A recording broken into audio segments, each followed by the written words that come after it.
Es momento de recibir a Jorge Borlandelli, economista, ex profesor de finanzas y finanzas internacionales en cursos de grado y posgrado de la UCUDAL e integrante actual de la Agrupación de Liberales del Uruguay. ¿Cómo andás? Muy Bienvenido. Bien, ¿qué tal, Maggie? Un placer recibirte.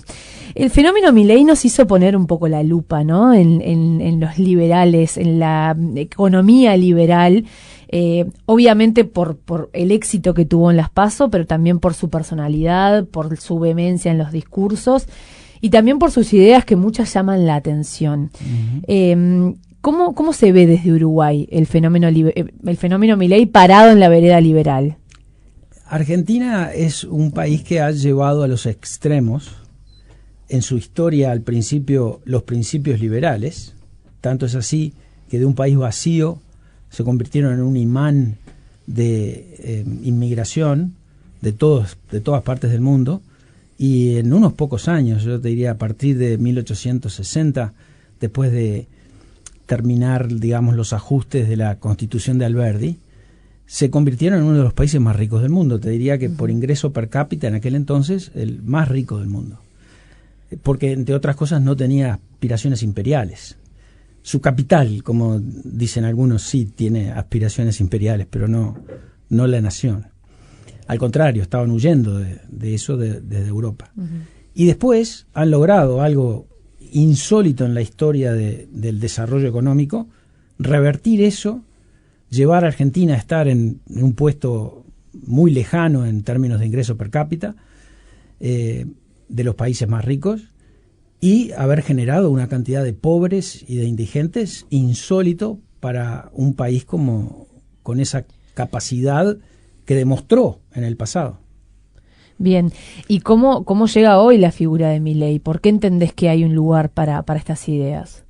Yo creo que de la misma manera que en su momento las ideas redistribucionistas e incluso hasta el peronismo surgen como reacción a un estado de cosas, los liberales en este momento son los radicales, son la oposición a un estado de cosas donde el Estado tiene un tamaño exacerbado.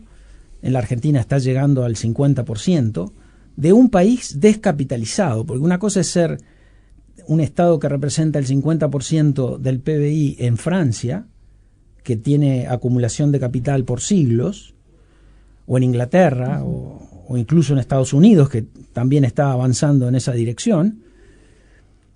Ahí tú podés evitar las consecuencias más perniciosas de ese peso del Estado, pero en un país descapitalizado, volver a intentar llevar el peso del Estado de esos tamaños solo genera una parálisis del aparato productivo y del sector privado. Es demasiado peso. Borlandelli, el problema con Milei es un tema, y el liberalismo es un tema de forma y contenido. Por supuesto. Y creo que ahí es parte del problema. Porque no nos permite analizar en forma muy transparente el tema. Uno cree que hablar de liberalismo hoy, muchos lo están descubriendo por lo masivo que es Milei. Entonces relacionan liberalismo es igual Milei. Claro. Como en los 90 el concepto de neoliberal era una suerte de insulto. También uno al hablar del liberalismo y pensaba siempre el neoliberal. Son los que quieren destruir el país. Correcto. Entonces, no hay un Milei. No hay un Milei. No hay un Milei, pero son tres Milei por lo menos. Está bien, pero por eso me parece que es importante, para clarificar a la audiencia, separar los conceptos. Correcto. ¿No? Ni el liberalismo es Milei, ni Milei es el liberalismo. Correcto. Y hago una sola última referencia. En Uruguay hay una biografía espectacular de Ramón Díaz, una biografía intelectual de Bonilla, que es un gran libro que habla del gran liberal que tuvo el Uruguay. Sí. Vaya que hay años luz entre Milei y Ramón Díaz. Por supuesto. También Argentina es muy distinta de Uruguay. También. Está Milei, la figura de medios, que irrumpió en los medios, quién sabe con qué intención. Yo calculo que la intención de él era más que nada dar una batalla cultural, porque así empezó, hablando de economía en el programa de García, un periodista muy conocido de ámbito financiero, que tiene un programa una vez a la semana. Después en los programas más digamos populares de Fantino, de Intratables, y después pasó a ser buscado por todos, porque el fenómeno hacía subir el rating. Exacto. Ese es un Milei. Después está el profesor.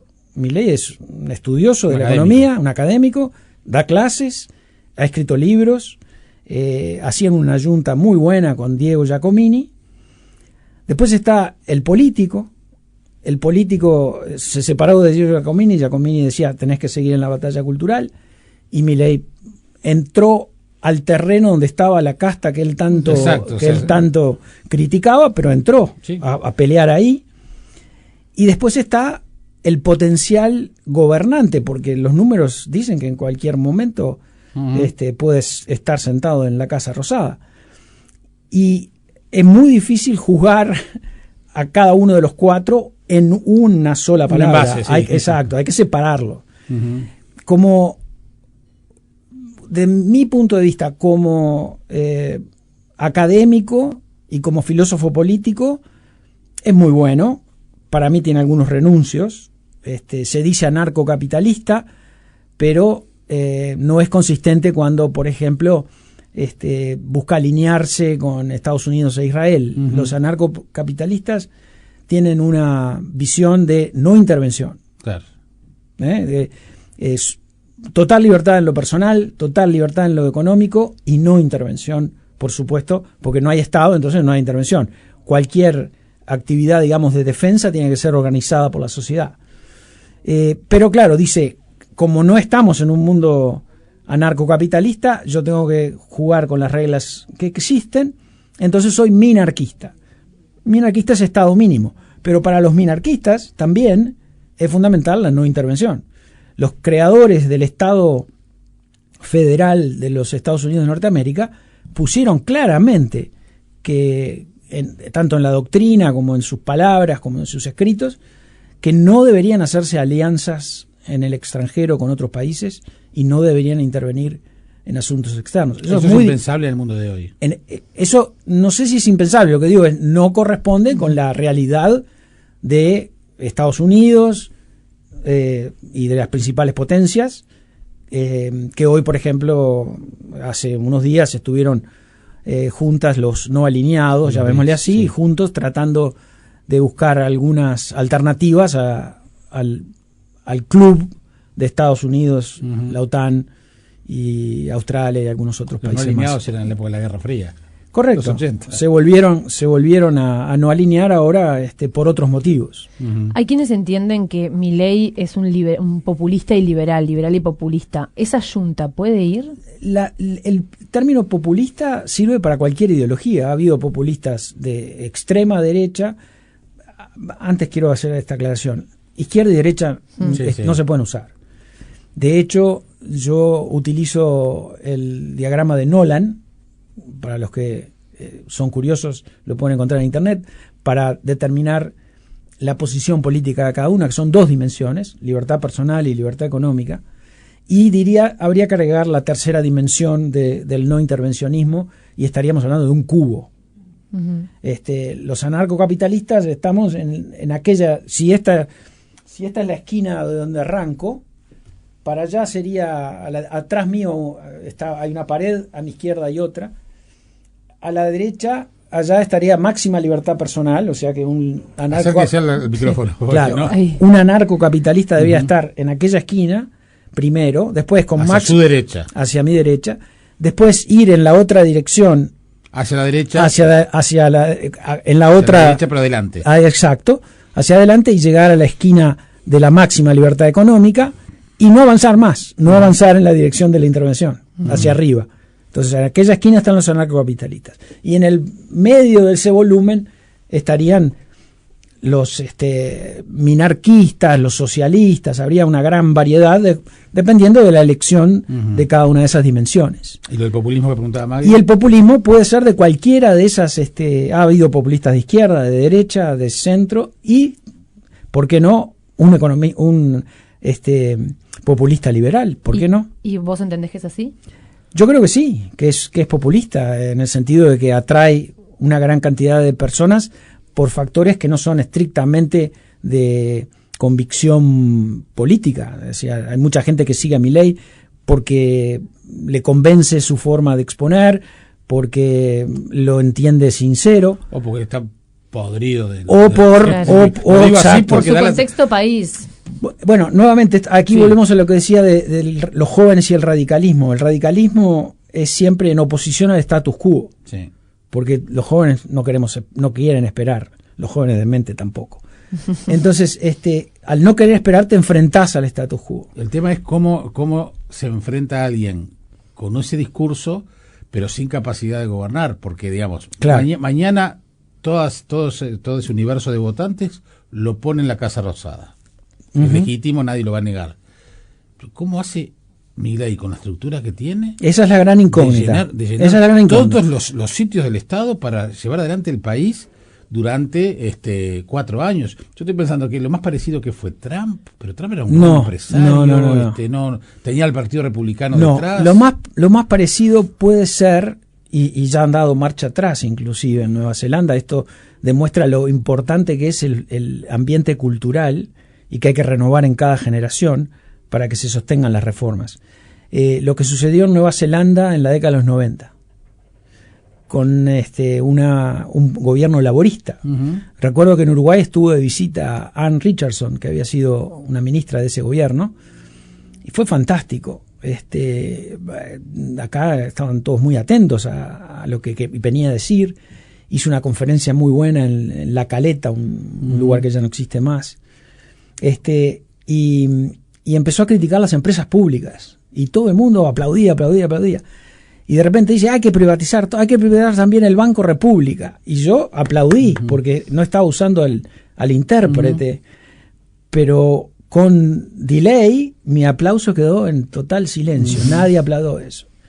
O sea, hay cuestiones culturales, hay cuestiones de la situación de cada país. ¿Cuánto riesgo institucional se puede llegar a correr? No, yo no creo. Milei se ha rodeado de gente que demuestra su capacidad, yo creo, para trabajar en equipo. Sobre todo ahora sabiendo que puede ser. Claro, y cuentan también que es muy bueno aceptando las ideas de los demás, lo cual también habla muy bien de él. Esto contado por Alberto Venegas Lynch, nieto sería, el hijo de Alberto Venegas Lynch, hijo. Los ideólogos de Milei. Es muy probable que sí, que desde el punto de vista filosófico hayan sido las personas con más influencia, aunque el hijo de Alberto Venegas Lynch, el nieto, es una persona del sector privado que se ha unido a la campaña ahora más recientemente, pero sí sé de la relación de larga data con alguien que Milei llama el prócer, y que es muy cercano a la Asociación de Liberales del Uruguay, es parte de nuestro consejo académico, y que de paso pasa un chivo. Va a dar una conferencia el 6 de octubre en el Ateneo a las 18:30, hablando en conmemoración de los 50 años del fallecimiento de Ludwig von Mises, que es uno de los baluartes del movimiento liberal. Ahora vamos más tarde a hablar de la agrupación acá en Uruguay, pero pensaba, con las características de la Argentina y la situación en la que encontraría Milei si llega a ser presidente, ¿cuánta de su batería de ideas o propuestas realmente va a poder cumplir? Porque también ahí hay un riesgo, primero de la acción, pasar de la idea a la acción, pero también el riesgo de la promesa. Sí, sin duda. Tiene hasta 3-4 meses antes de las elecciones de medio término, que serían 18 meses más o menos, 19 meses desde diciembre, para implementar las primeras reformas que tengan impacto. Yo diría que lo que es crucial es vencer la inflación, y para eso es fundamental eliminar el déficit fiscal. Con lo cual, su reforma del gasto público tiene que ser como no motosierra, tiene que ser con una retroexcavadora enorme, y cumplir con el plan pensado. No va a ser fácil. ¿Cómo se hace? ¿Se puede recortar el Estado de esa manera? Él ha manifestado que se puede eliminar mucho gasto sin afectar ni los planes sociales, que él muy bien ha llamado las víctimas de todo esto. Todas las personas que reciben planes sociales, todas las personas que están excluidas del sistema, son víctimas del sistema.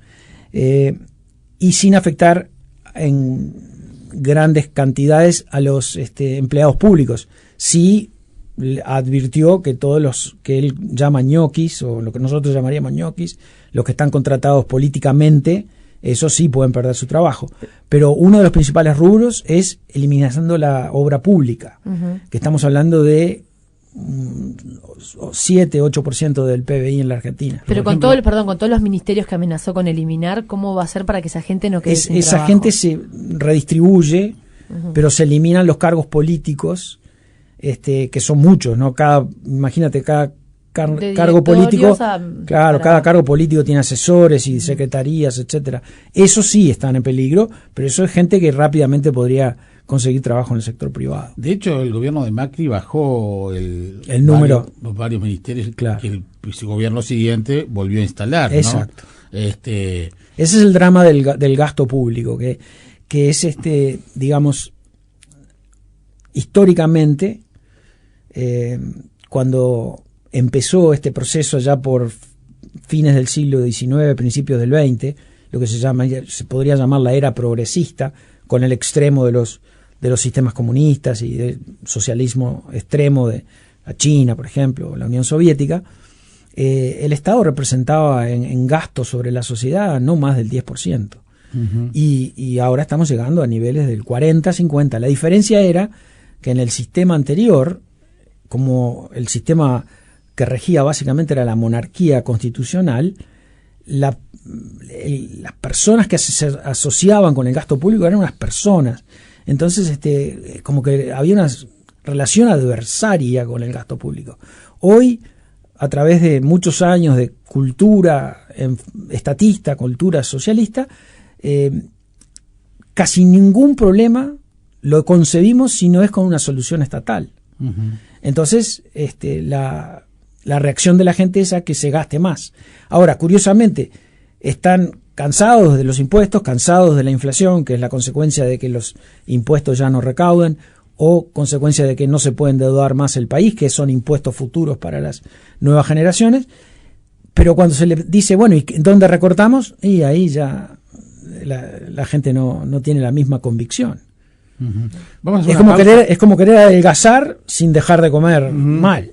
Vamos a hacer una pausa, pero a mí me gustaría saber después cuánto hay realmente de ideología al Milei, para ver si es probable, o es posible, mejor dicho, transferir los planteos de Milei a Uruguay, en definitiva, porque también hay una corriente liberal muy importante, que, insisto, no tiene nada que ver con Milei y con sus planteos, pero capaz que sí es posible. Lo hablamos luego de la pausa. ¿Te parece, Maggie? Estamos con Jorge Borlandelli hablando justamente del liberalismo, el fenómeno Milei, aquí en Viva la Tarde. Seguimos conversando con Jorge Borlandelli, estamos hablando de Javier Milei y del liberalismo, y si tenemos que definirlo ideológicamente al liberalismo, ya hablamos que hay populismo de izquierda a derecha, pero liberalismo. El otro día, Gabriel Odone, en una entrevista en Brecha, dijo: yo soy liberal de izquierda, por ejemplo.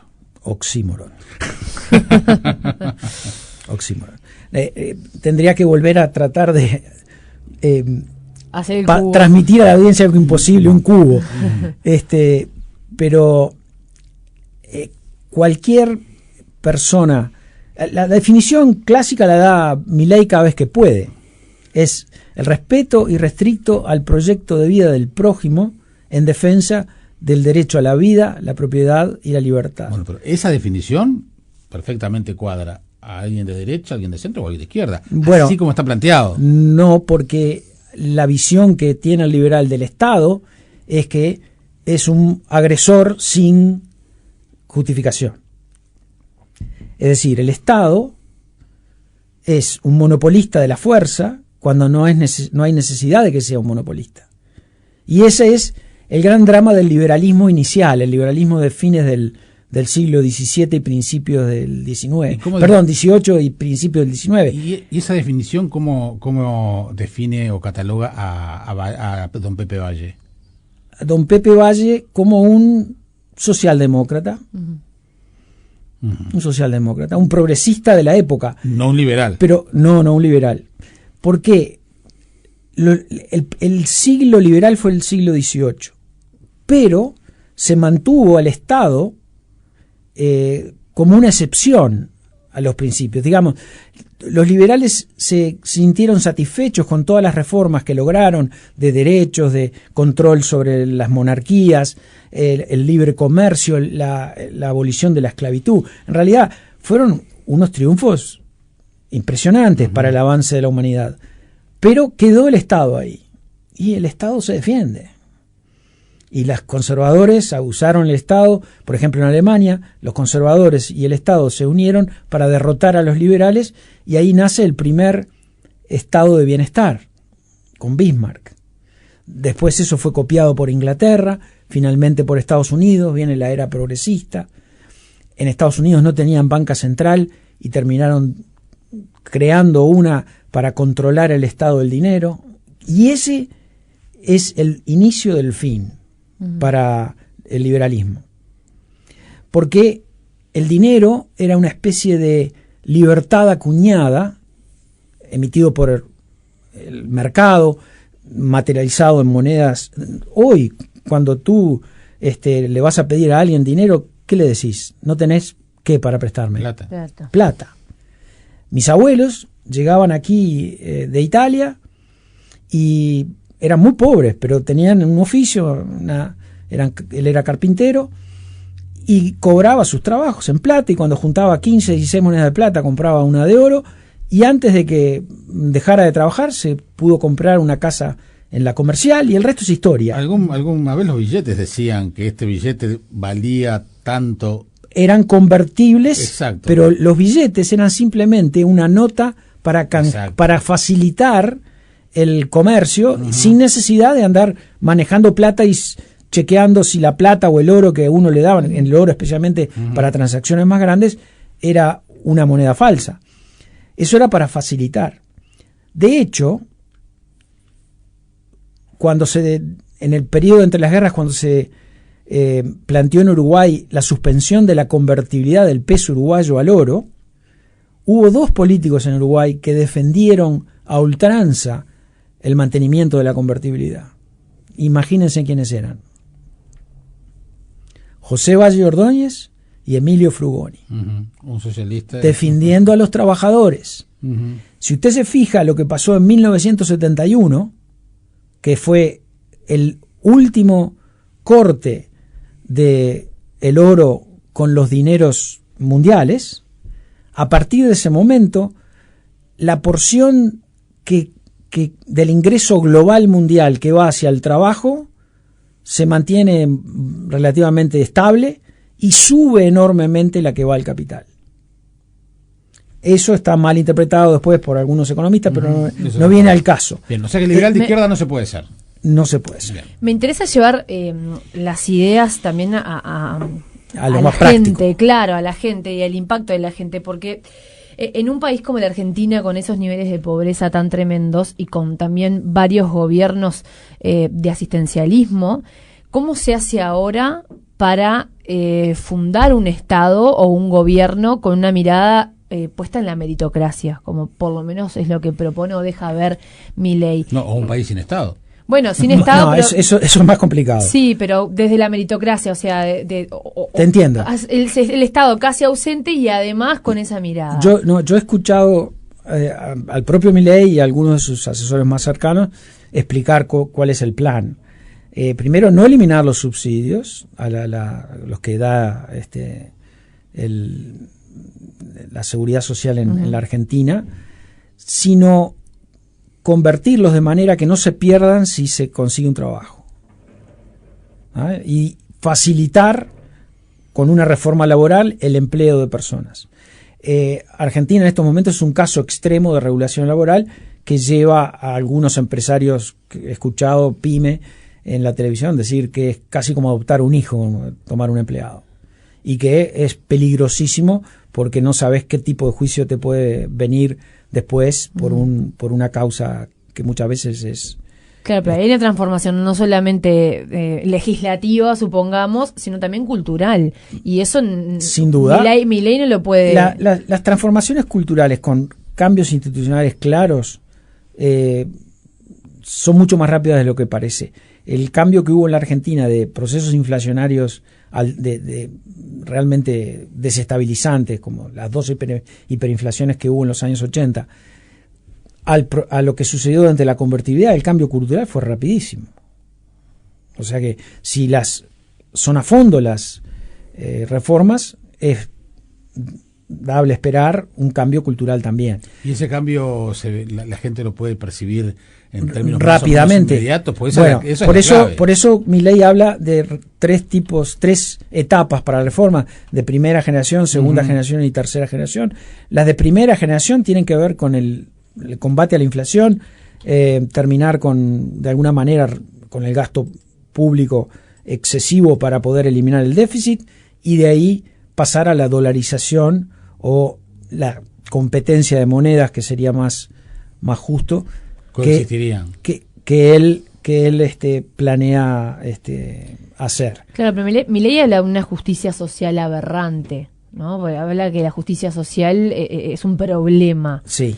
¿Qué pasa con esa cantidad de personas que están realmente en desigualdad de condiciones y que otros de cambiar culturalmente? Bueno, ahí hay un proceso largo de adaptación.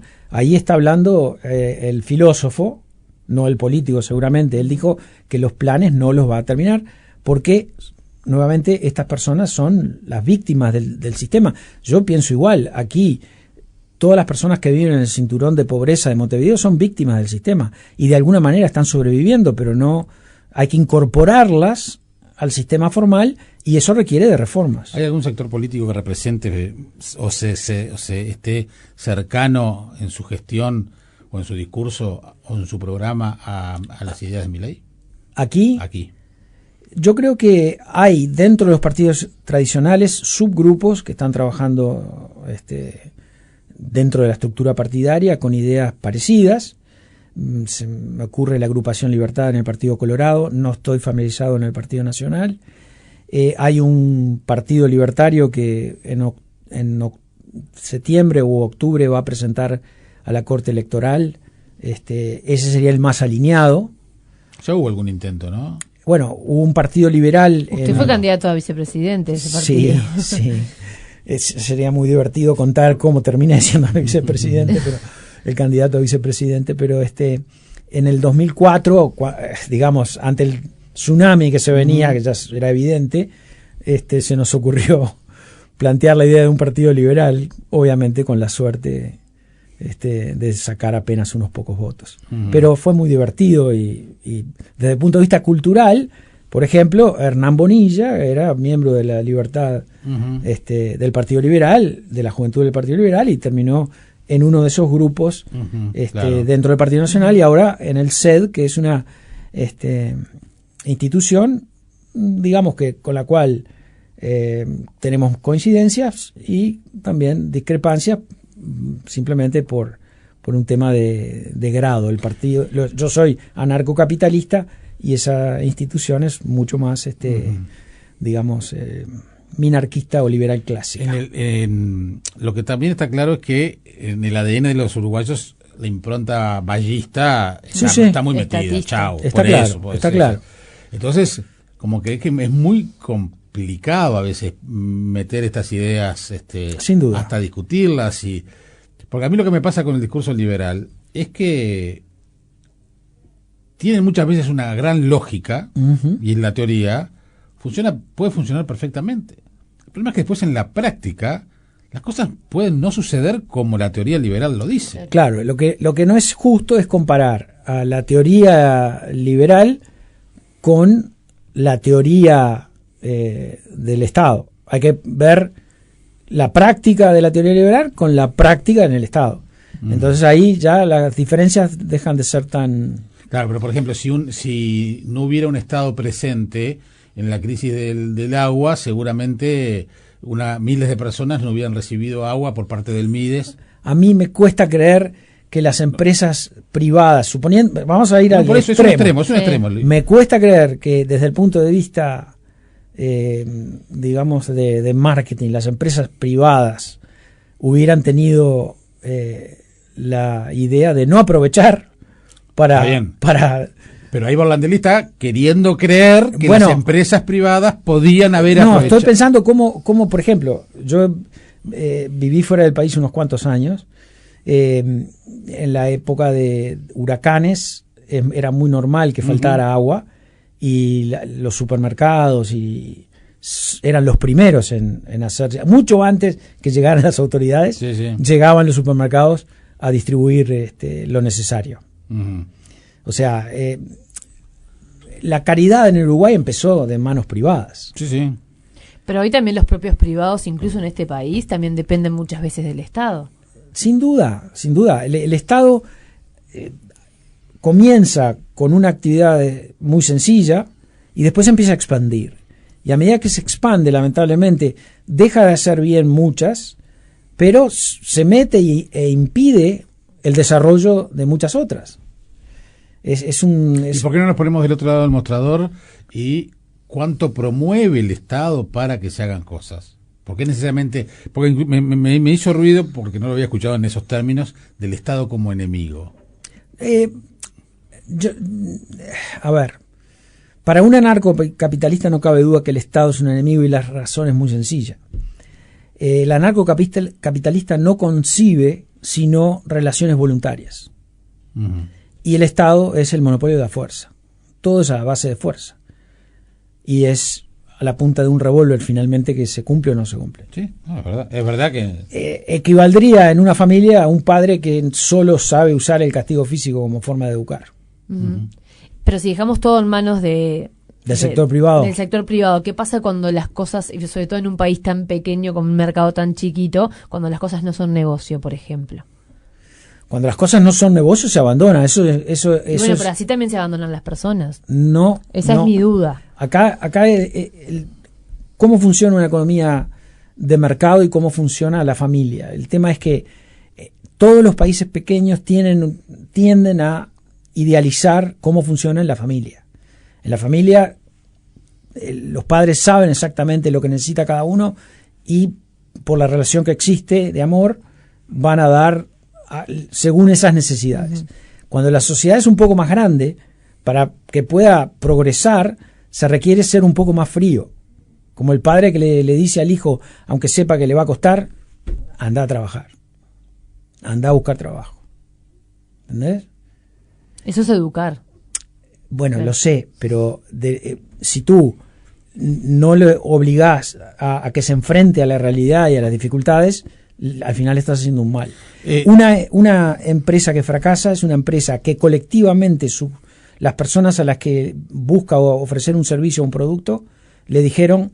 Claro, pero si ese hijo, por ejemplo, tiene una discapacidad y eso es distinto. Claro, por eso. Entonces ahí te digo, hay eso un sector, por más pequeño que sea, que de alguna manera necesita de una asistencia. Eso es distinto. Porque el propio o el propio capital no vio un interés en formar a personas con discapacidad o aumentar sus capacidades. Pero pero ahí estás asumiendo que el único motivador de una economía libre es el fin de lucro, y no, el lucro es simplemente un instrumento para otros fines.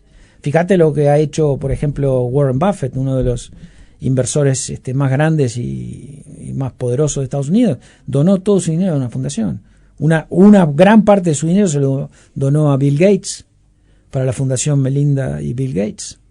O sea, los Rockefeller, etcétera. Digo, sin entrar a juzgar si estuvo bien invertido o no invertido después ese dinero y en qué, eso es otro tema.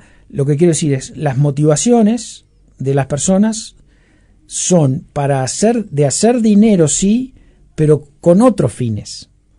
El dinero en sí no es el fin. Sí. Tengo un ejemplo en mi familia. Mi bisabuela donó la mitad de su fortuna, que era un cerro para extraer piedra caliza, a la iglesia. ¿Qué hizo la iglesia? Bueno, hizo un templete. Una capilla. En cualquier momento lo vende, me parece. Lo que uno ve es que para que esto pueda, me imagino, funcionar, tiene que haber un cambio cultural, y que eso, por eso en un gobierno solo le dará el tiempo a Milei para ver si llega a ser la repercusión. Los cambios culturales no se dan de un día para el otro, pero se puede ir avanzando. Por eso y se creamos puede salir se puede entrar fácilmente en una política como la de hoy, de un gobierno kirchnerista a un gobierno liberal, y salir de un gobierno liberal a cualquier otro de los partidos. O sea, ¿es fácil salir de uno u otro? Digo, se puede. De hecho, la historia argentina te demuestra que se puede. En la modernidad. El tema es pues la modernidad el sistema era el mismo. Bueno, queda mucho más para conversar. La verdad que nos faltaría un programa entero. La seguimos en cualquier momento. Bueno, Orlandelli, muchas ha sido un gusto. Un placer. Para mí es muy lindo haber vuelto a Radio Sarandí después de tantos años. Fue columnista hace tiempo, Jorge, acá en Sarandí. ¿Puedo pasar un chivo? Sí, claro. El 6 de octubre en el Ateneo a las 18:30, Alberto Venegas Lynch, hijo, va a dar una conferencia sobre Ludwig von Mises. Se llama